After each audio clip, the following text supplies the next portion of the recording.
First question, sombre, melancholy, grieving, mourn, these words describe the feeling of sadness.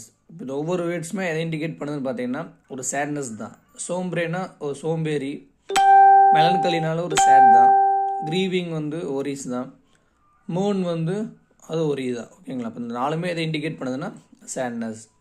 Second one, in a debate the words at the outset this is used for. At the அவுட்செட்னா எதை indicate பண்ணுதுன்னா introducing the topic. Next one, Asoka was a wise king.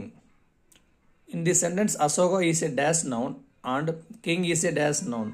இப்போ அசோகாங்கிறது வந்து ஒரு பர்சனை indicate பண்ணுதுப்பா, அது வந்து proper noun. ஒரு பர்சனை ஸ்பெசிஃபிக்காக இண்டிகேட் பண்ணிச்சுன்னா ப்ராப்பர் நவுன். கிங், அப்போ கிங் வந்து காமனை குறிக்குது, அப்போ காமன் நவுன். சரிங்களா? அசோகா வந்து ப்ராப்பர் நவுன், கிங் வந்து common noun. Next one, Latha started the quarrel. Underline the verb கொடுத்துருக்காங்க. அது என்ன வெர்பு? டிரான்சிட்டிவோ இன்ட்ரான்சிட்டிவோ? அது வந்து டிரான்சிட்டிவ் வெர்பு தான். இப்போ டிரான்சிட்டிவ் வெர்பு என்ன பார்த்தீங்கன்னா அந்த கொடுத்துருக்க சென்டென்ஸில் சப்ஜெக்ட்டு, வெர்பு, ஆப்ஜெக்ட் கொடுத்துருந்தாங்கன்னா அது டிரான்சிட்டிவ் வெர்பு. இப்போ ஆப்ஜெக்ட் இல்லாமல் வேறு ஏதாவது கொடுத்துருந்தா காம்ப்ளிமெண்ட்டு, அட்ஜெக்ட் கொடுத்துருந்தாங்கன்னா அது வந்து இன்ட்ரான்சிட்டிவ். ஓகேங்களா? அப்போ டிரான்சிட்டிவ் தான் வரும்.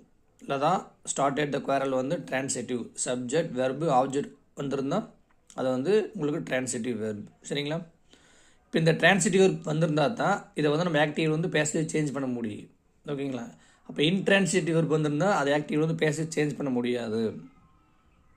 நெக்ஸ்ட்டு, பிக்கெட் த பாலிண்ட்ரோம் வேர்டு. இந்த வேர்டு வந்து எதுலேருந்து டெரிவ் ஆச்சுன்னு கேட்டிருக்காங்க.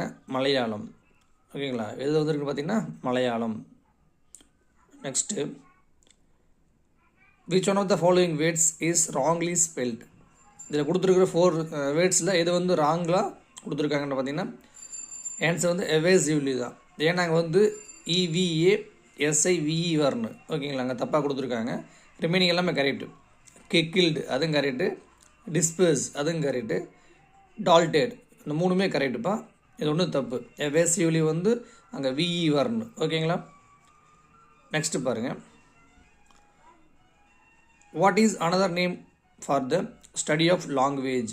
இப்போ ஸ்டடி ஆஃப் லாங்குவேஜ் பற்றி சொல்கிறது எதுன்னு பார்த்தீங்கன்னா ஃபிலோலஜி. ஓகேங்களா? ஃபிலியோலஜி.